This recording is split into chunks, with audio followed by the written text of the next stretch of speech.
In Poland, they've shot down 2 Russian drones that flew into the airspace over Poland. Can you give me a state of the state on what's happening with that incident and how it relates to Ukraine and Russia and Europe at large? It's a huge escalation, and NATO is now directly involved. The NATO countries have said, and they are putting their money where their mouth is, so to speak, that these kinds of violations by Russia will not be tolerated. Donald Trump is now saying that this has to be resolved. You remember he said he would be able to resolve it instantly when he was elected president. All I can tell you is this is one of the most dangerous moments we have faced in the post-Cold War period, because it's a direct confrontation between Russia and NATO.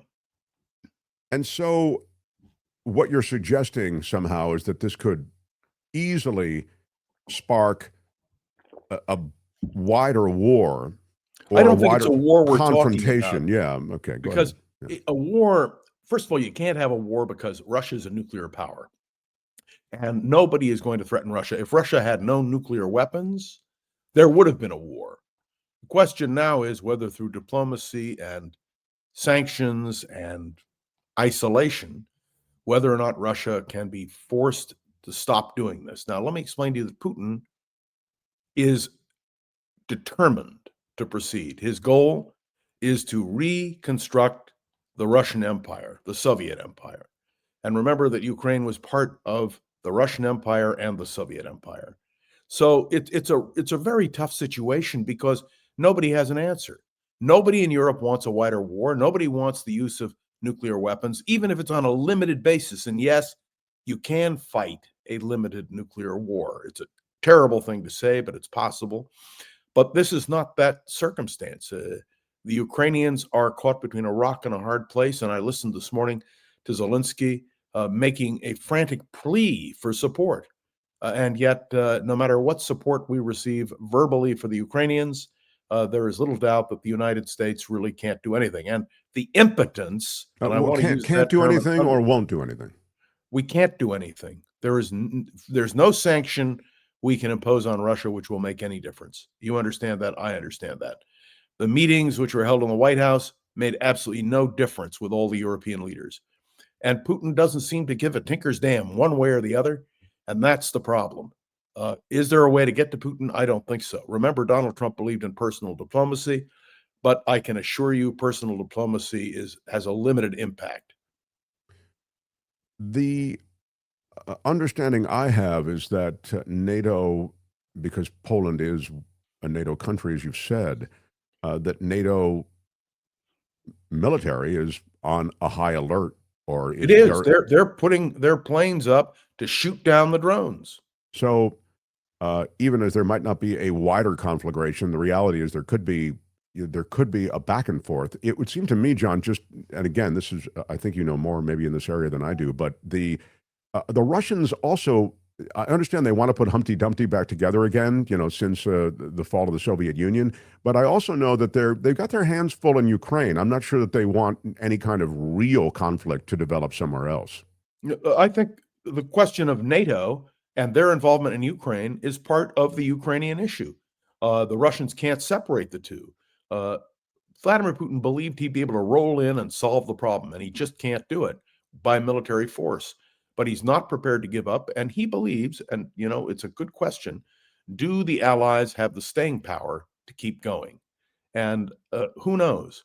The mercurial views of Donald Trump and his contradictory statements.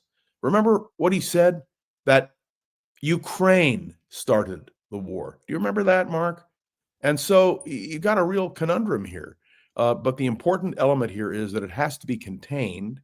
And let me just give you one other example of appeasement, because in order to get a deal with Putin, there will have to be appeasement. And already they've suggested some, including Donald Trump, that there be territorial compromise. If Zelensky were to go that way, he would lose the support of his own people. Sure. You can't appease a dictator And that's what Vladimir Putin is. And let's Well, I remind mean, see everybody, World War II and the Sudetenlands that were turned over to Hitler. Czechoslovakia. Yeah, exactly. Listen, it's appalling, it's tragic, and this is the conundrum we face. There is no way to stop Vladimir Putin. Internally, he's crushed his opposition. Remember, he's a murderer. He kills anybody who opposes him, who has any chance of having any impact. And as long as that circumstance continues, we're in trouble. It's a long way from the days when there was a Soviet Politburo, which could overthrow Nikita Khrushchev as they did in October of '64, or even the attempt to overthrow Gorbachev. There is no there anymore. And yeah, there's no Gorbachev mechanism to get rid of Putin, really. That's right. And as you pointed out before, what's waiting behind Putin is no day at the beach either. I want to Well, move. we don't know. That's the problem. Okay. We don't. For We another have no idea. time. I mean, there's some indications, but for another time, and it isn't relevant at this moment. You want to move on to another region of the world? Yeah, I want to go to Qatar, and I want to go to what the Israelis did. Give me a state of the state there. The Israelis have announced that they will go anywhere to destroy Hamas, that they are going to destroy the Hamas leadership. Remember, they hit in Tehran, in Iran, in the capital, to eliminate a leader. They are prepared to go to Yemen. They're prepared to go anywhere that they are, and that is the Israeli determination.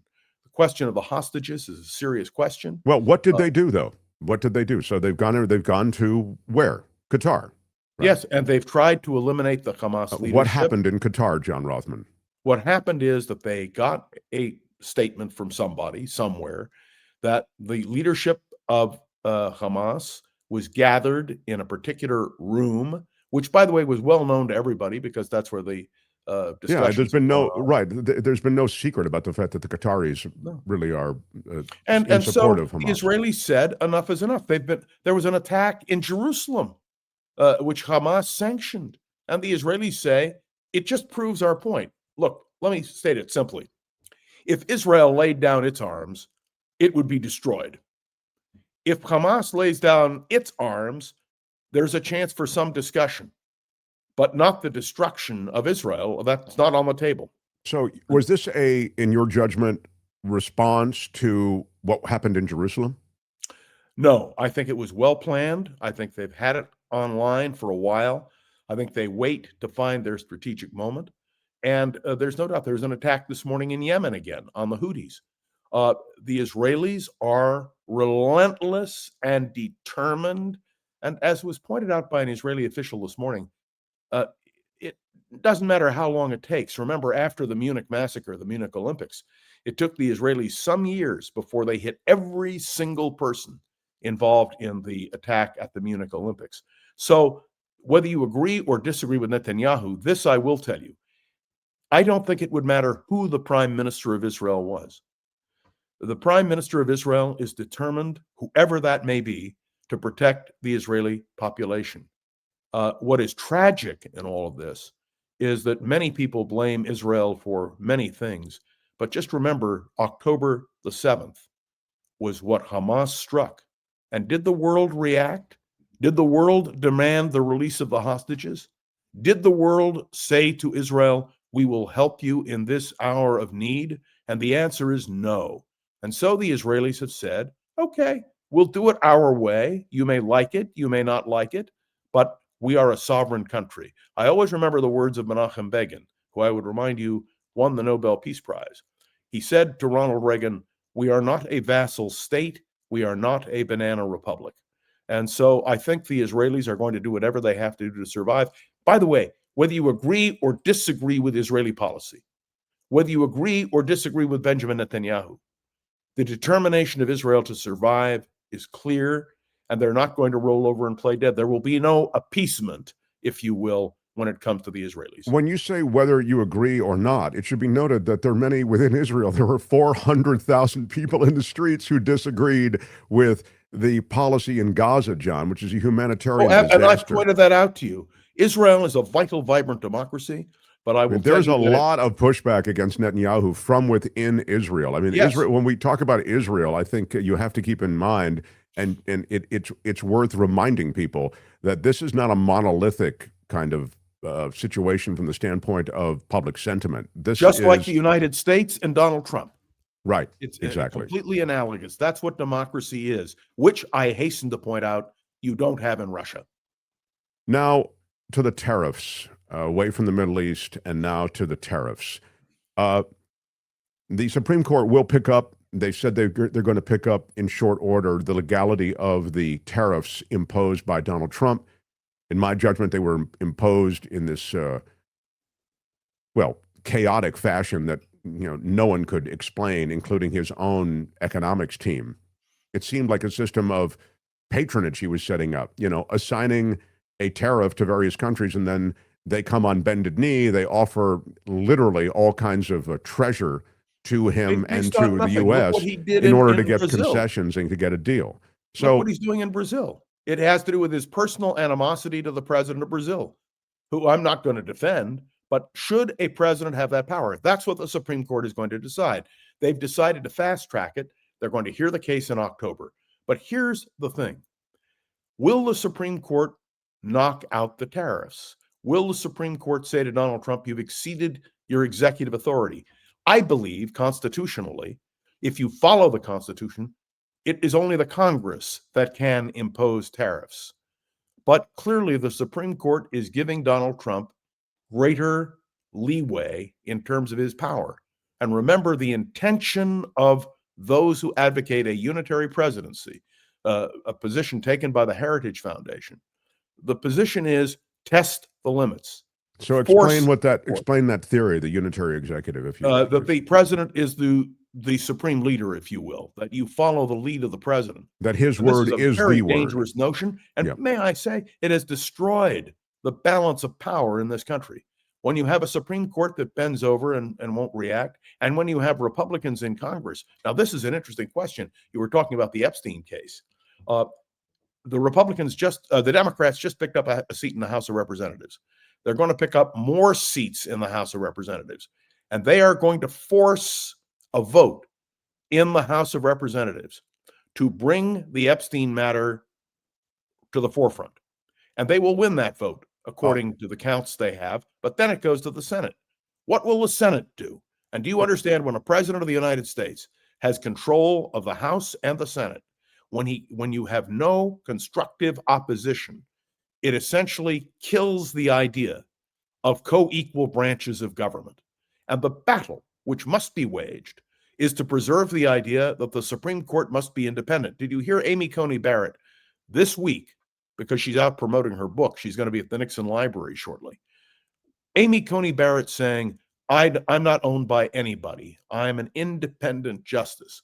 So there are two votes on the Supreme Court, which will determine whether or not Trump succeeds in this power grab. I don't believe a goddamn thing that Amy Coney Barrett says, and I don't believe a goddamn thing that anity on that court says. They've given this president a wide berth, and they've, as you suggested, they've reinforced the notion of the unitary executive. They've given him complete immunity. I mean, which he's using, and I'd suggest leaning into in a pretty big way. But let me get you back to tariffs. Let me get you back to tariffs and away from Epstein and on to Amy Coney Barrett. You're driving me crazy, John Rothmann. Why are you yelling? Let me get you back to tariffs, sir.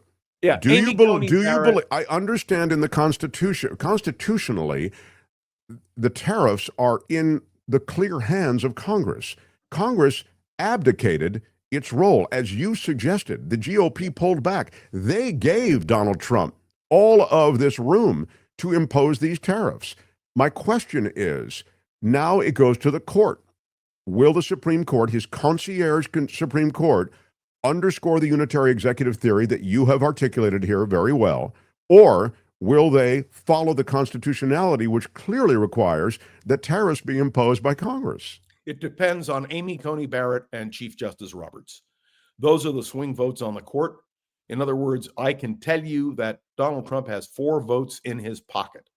The question is, will those two swing over, which would make it a 5-4 vote? And then let me point out that the White House has indicated they don't really care what the Supreme Court says, that the president is going to continue this policy. And I can tell you it is completely the playbook of the Heritage Foundation and the Project 2025, which was to push the limits of executive power. It's appalling to me. I I have to tell you, I know you and I have argued over this in the past. And I hate to say that if the court and the Congress rolls over, you will have been right, that the system will no longer work. Remember the words of Mark Thompson, John Rothman. Think very little of people, and you will seldom be surprised.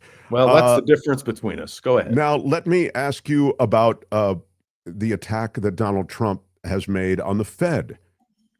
As you're aware, he's trying to manipulate the Fed. He wants to replace the Fed chair, and he'll actually get a chance to replace the Fed chair in May, probably with a political toady. But look at what he's doing with Lisa Cook, who's on the Fed board, and he's going and he's after just her. been stopped from doing that. Lisa Cook will be present this week and next week in the process. He fired her, and then it was overturned by the court, a lower court. And the question now is whether or not the Supreme Court will vacate the decision of the lower court. I have to tell you, if it is as I think it may well be, a 6-3 vote, it will be another indication of the complete impotence of those who are adhering to the Constitution. But may I also comment that the comments by the Speaker of the House of Representatives, who is now defending Donald Trump on every level, is to me even more appalling, because the Speaker is not defending the House, he's defending Donald Trump. And that is just beyond my comprehension. It's interesting to me, just from a jetliner perspective, John, and I really want to get your opinion on this. With the rise, I'd suggest the rise of autocracy and fascism in America. This is a place that sort of was a shining light of personal freedoms, personal expression, where even government could have a vigorous disagreement out in the open. You don't have that now, and it's a hyper-partisan, politically partisan society. And with the rising authoritarian instincts, now reinforced by some of these very government mechanisms that you've described, and Speaker of the House, the Supreme Court, et cetera. I'm wondering how this affects the rest of the world. Do you also see a rising fascism and authoritarianism in many of these other countries? It tends to follow, these trends tend to follow each other, don't they? Absolutely. And I can tell you, having been to Europe, there's a real fear about that. Look, one of the most terrifying things for me is that the House of Representatives, the Republicans, are going to reconstitute a January 6th committee in order to vacate what the January 6th committee that was legitimate concluded. And I recommend Liz Cheney's book on that matter, because it's a brilliantly put together volume. But do you understand there's a denial of truth, a denial of reality. And that is the most concerning thing. And for those of us who grew up, as I did, in the Republican Party, to see the Republican Party forfeit its fundamental principles, to realize where we are in that regard, and to hear the President of the United States threaten Republicans that if they do not defeat this resolution on the Epstein matter, that there will be consequences. He called them disloyal. And I can tell you that the idea that a president of the United States of America would do that is beyond my comprehension. But even worse is the rolling over and the support for Donald Trump that is received. I still believe, and I know you think I'm nuts to say it, but I'm going to say it anyway. I believe that Donald Trump will be brought down by his own hubris. And that, to me, is the key. He's going to keep pushing and pushing, John, and pushing, and eventually there will be a response.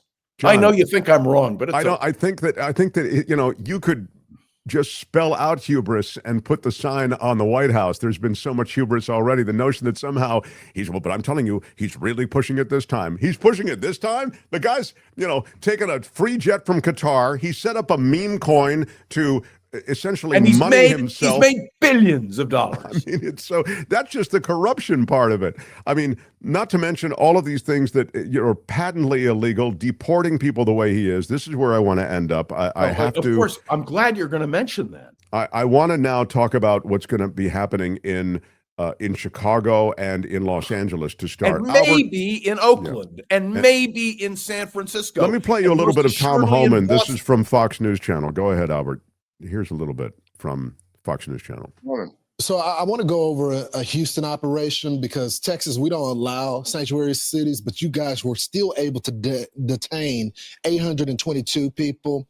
He's talking to Tom Homan for those just listening. Go ahead. Deported and re-entered in the country. You found 5 transnational gang members and 330 with deportation orders. What do you anticipate when you go to Chicago this week? Chicago arrests a few hundred illegal alien criminals, and Pritzker is wrong. He says that he doesn't understand that these illegal aliens that he thinks are citizens and paying taxes, they cheated the system. There are millions of people standing in line, taking their tests, doing their background investigations, paying their fees to be part of the greatest nation on earth. Every one of these people broke the law. It's a crime to enter this country illegally. And we can't reward illegal behavior. So even though we're focusing the priority, President Trump has prioritized public safety threats and national security threats in a sanctuary city like Chicago, where they force us into the community to find the criminal because they won't give us access to the jail, like Cook County Jail. We're going to find the criminal in the neighborhood. We have to go to the neighborhood to find them, and we're going to find others. Others aren't criminals, but they're illegal aliens, and they're going to go too. So if Governor Pritzker wants less, what he calls collateral arrest, then let us in the damn jail so we can arrest the criminal in the safety and security of a jail rather than release a public safety threat back into the public, which is just dumb. Do you remember, yeah, this is it. Do you remember Abe Ribicoff in 1968 at the Democratic Convention talking about fascism in the streets of Chicago? And I remember that, but I also want to say this: racial profiling. The fact that only 3 dissenters, the 3 liberals on the court, said that this racial profiling that is now being allowed by the United States Supreme Court. I commend to you, I'm not going to tell you to pull up a clip. I've learned my lesson. But Justice Sotomayor gave an interview in which she talked about this. And she says, this is un-American. This is wrong. And I can tell you that racial profiling, which the Supreme Court is now permitting against Hispanics, and that's who they're labeling, is appalling. And look, even what happened with the Hyundai factory in Georgia, where 300 or 400 South Koreans, and now the South Korean government's sending a plane to get them and bring them home. Do you understand what? So that was a massive screw up on the part of this government and ICE. But I want to stay in Chicago for a moment. Okay, just because I think what Holman's talking about is a despicable strategy that they have, which is to grab all of these people with the widest net you can possibly cast, and then they will parade around the fact that they got 4 MS-13 people. I don't even know if that's true. I mean, these numbers, you heard 3. I saw later in the interview, he points to 4 that were picked up in an operation that picked up hundreds and hundreds of people. So you're telling me in hundreds and hundreds of people, in fact, he referenced thousands, you've picked up 4, I'll give you 10, because maybe there are 3 from the other place, so that's 7. 10 who are gang members. Okay, I don't think the disruption and the aggressive strategies that are being pursued by ICE justify that, and you're picking up a lot of innocent people. I mean, if you talk to those who oppose the death penalty, they'll tell you, I oppose it because I don't want one innocent person executed by accident. And what you're doing here is you're picking up so many people that you have, and we've already seen it. You picked up a huge percentage of people who actually have some business in this country. Some of them are here legally completely, and none of them, and this is the part where I thought he was completely wrong on this, are taking the place in line of those who are waiting to get visas and citizenship here. None of those people are in that line. Now, you may have an issue with that, and a maybe legitimate issue about the border. The border has been sealed off. But the way in which these guys, you saw it there, are taking down somebody and making an arrest in Chicago. Did you see the way they had 5 guys taking down one person? It looked like a Sunday afternoon a game of tackle NFL football. It's absolutely unacceptable. There's so much a show of force here, John. To me, it strikes me as they're just manifesting a theater. The problem is there is a real cost being paid by so many families that have contributed so much through the decades. And yes, some way has to be worked out to broaden the program by which so many of these immigrants work and produce a real positive in the economy. Mark, all I can tell you is the fact that the Supreme Court of the United States, by a vote of 6-3, is giving license to this kind of policy. To racial profiling. Exactly. And racial profiling is something we must resist with every fiber of our being. And let me explain to you that they're also going after sanctuary cities, that both Oakland and San Francisco are sanctuary cities. And I'm using those two as the example because there were people killed in Oakland this last weekend, and there were people killed in San Francisco this last weekend. And if the administration's logic is clear, we could see National Guard troops here in San Francisco and in Oakland.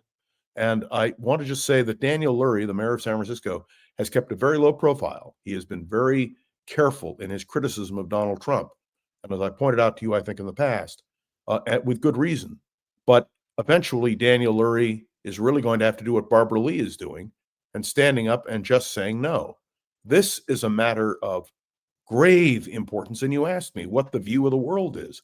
I just came back from Europe. I can tell you, they don't understand. The most important question I was asked almost every day was, how is Trump getting away with it? And the answer is fear, intimidation, bullying, a Republican Party that won't stand up, and a Supreme Court that seems to be willing to roll over. Luis says with a $4.99 super chat, thanks, Luis. So funny that we don't seem to mind when these, quote, criminals are picking our crops, taking care of our kids, repairing our roof, etc., under poor conditions. Exactly. They're a key part of the economy. Luis is so right. And Champagne Wishes, who kind of represents the other side. Mark, if you went to live in France for 30 years, would you become a French citizen before 30 years? No, I'm not saying they have to have citizenship, but I am saying they should be recognized for living a life here that contributes to the economy. They don't get the benefits of citizenship. That was Dwight Eisenhower, a Republican president. Dwight Eisenhower instituted the Bracero program for that exact purpose. And I would point out to you that Ronald Reagan, when he was governor of California, took the same attitude. It is the intolerance, and I will say it bluntly, the bigotry that is now being manifest. And it is, to me, if I had hair, Mark, I would be pulling it out. But I have to believe, and I know you think I'm wrong, but I have to believe that ultimately the hubris of what is happening will result in a reaction by the American people. They will see it. At least I hope they will. I hope they will too. You find John Rothmann Around the Political World with John Rothmann. It's his podcast. He's joining us on Wednesdays until the end of time. Thank you, John. Hi, it's Mark, and I thought that was great. Hit the notification bell. You'll know whenever there's a new video being dropped, and please subscribe to our channel to help us save the universe.